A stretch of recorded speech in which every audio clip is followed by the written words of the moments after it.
नमस्कार दोस्तों, स्वागत है आपका हमारे YouTube चैनल पर। आज की इस वीडियो में सभी क्वेश्चन बहुत ही महत्वपूर्ण है जो भी जेएसएससी सीजीएल की तैयारी कर रहे विद्यार्थियों के लिए। तो सभी क्वेश्चन को ध्यान से देखना क्योंकि सभी क्वेश्चन से रिलेटेड इंपॉर्टेंट पॉइंट भी बताएंगे आपको। तो चलिए शुरू करते हैं आज का सेशन। और देखिए पहला क्वेश्चन क्या है कि संयुक्त राष्ट्र द्वारा मानव अधिकारों की विश्वव्यापी घोषणा को कब अपनाया गया था। तो इसका राइट आंसर आप करेंगे ऑप्शन बी, 10 दिसंबर 1948 को ये विश्वव्यापी घोषणा को अपनाया गया था। राइट।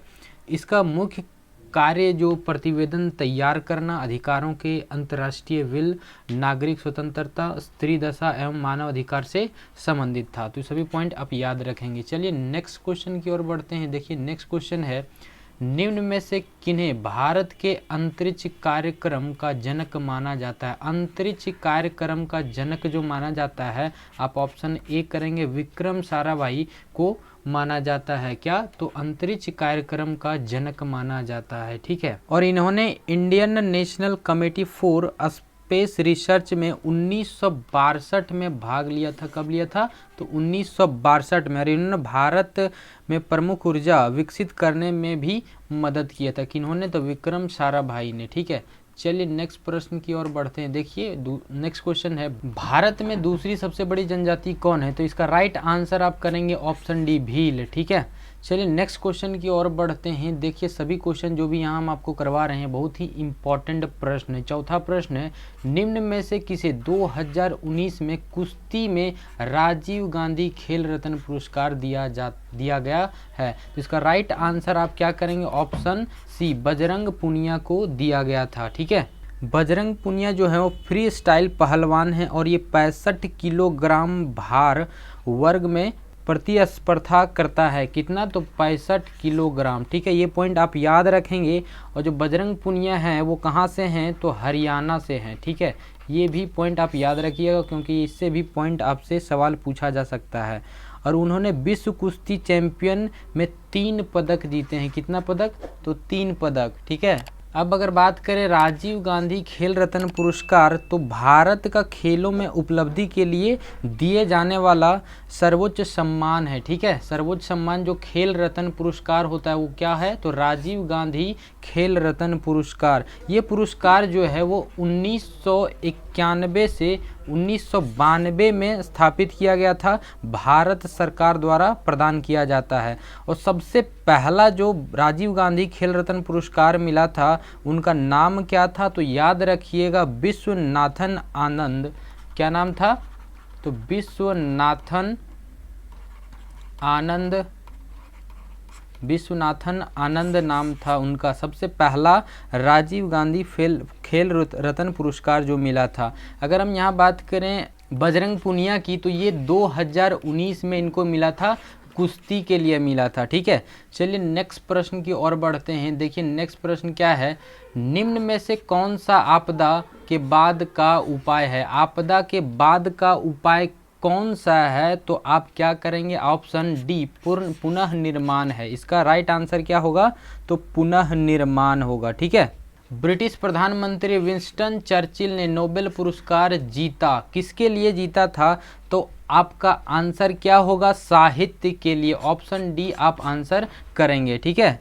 इनको ये पुरस्कार कब मिला था? तो 1953 ईस्वी में मिला था। कब मिला था? तो 1953 में विंस्टन चर्चिल ने साहित्य नोबेल पुरस्कार के लिए मिला था। ठीक है। तो 1953 में मिला था। नेक्स्ट प्रश्न की ओर बढ़ते हैं। देखिए नेक्स्ट प्रश्न क्या है, निम्नलिखित भारत के राज्यों में से कौन सा राज्य सर्वाधिक वंशादित है?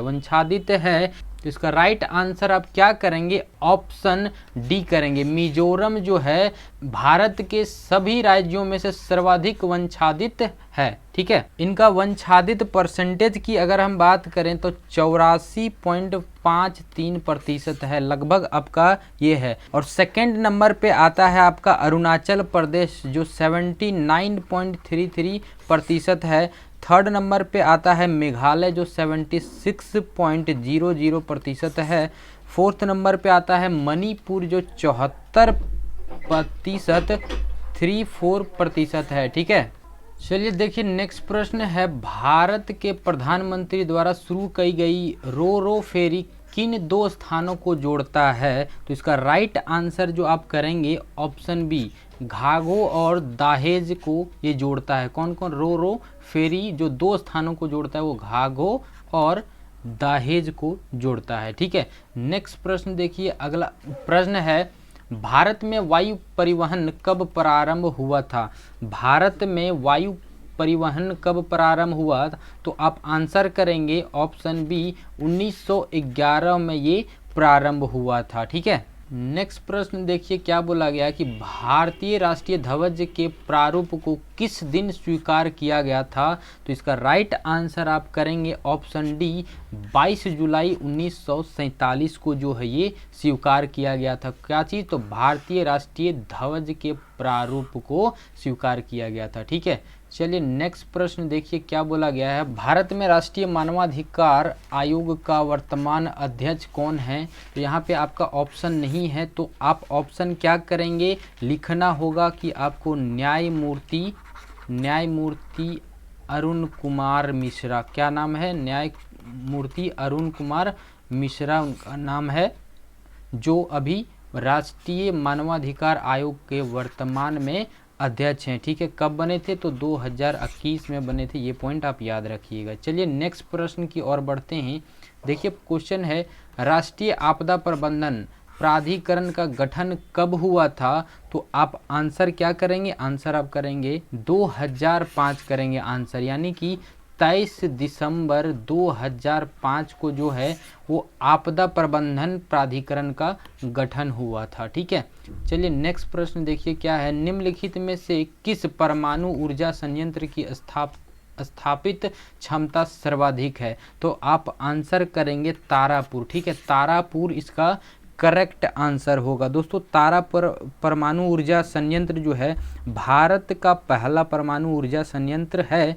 यह संयंत्र जो है वो महाराष्ट्र के बोईसर में स्थित है। कहाँ स्थित है? तो ध्यान रखेंगे आप, कहाँ है? तो महाराष्ट्र में स्थित है, बोईसर में स्थित है। ठीक है, वर्तमान में भारत में जो है लगभग 780 मेगावाट की स्थापित क्षमता वाले 7 परमाणु ऊर्जा संयंत्रों में 22 संचालित रिएक्टर हैं। ठीक है, ये भी आप ध्यान रखिएगा सभी पॉइंट। कितना है? तो 7 परमाणु ऊर्जा जो है इनका संयंत्र में कितना संचालित है? तो टोटल 22 संचालित रिएक्टर हैं। ठीक है, रिएक्टर कितना है? तो 22 हैं। ठीक है, तारापुर की अगर हम बात करें कुल क्षमता कितना है, तो तारापुर की कुल क्षमता जो है वो 1400 के करीब है। ठीक है, याद रखिएगा ये पॉइंट। चलिए नेक्स्ट प्रश्न देखिए क्या है, भारत में सर्वाधिक जनजाति कौन सी है? भारत में जो सर्वाधिक जनजाति है वो भील है। कौन है? तो भील। ऑप्शन बी आंसर आप करेंगे। ठीक है, नेक्स्ट प्रश्न देखिए क्या है, टोडा जनजाति मुख्यतः कहाँ निवास करती है? तो टोडा जनजाति जो है वो मुख्यतः तमिलनाडु साइड जो है वो निवास करती है। ठीक है, नेक्स्ट प्रश्न की ओर बढ़ते हैं। देखिए प्रश्न है, भारत में उचित पारिस्थितिक संतुलन बनाए रखने के लिए कितनी भूमि वनच्छादित होने की सिफारिश की गई है? तो आप ऑप्शन ए करेंगे 33%। ठीक है, चलिए नेक्स्ट प्रश्न देखिए क्या बोला गया है, किस राज्य में सौर ऊर्जा के विकास की सर्वाधिक क्षमता है? किस राज्य में? तो आप आंसर क्या करेंगे? तो आप आंसर करेंगे राजस्थान। ऑप्शन बी इसका करेक्ट आंसर होगा। दोस्तों नेक्स्ट क्वेश्चन बढ़ते हैं।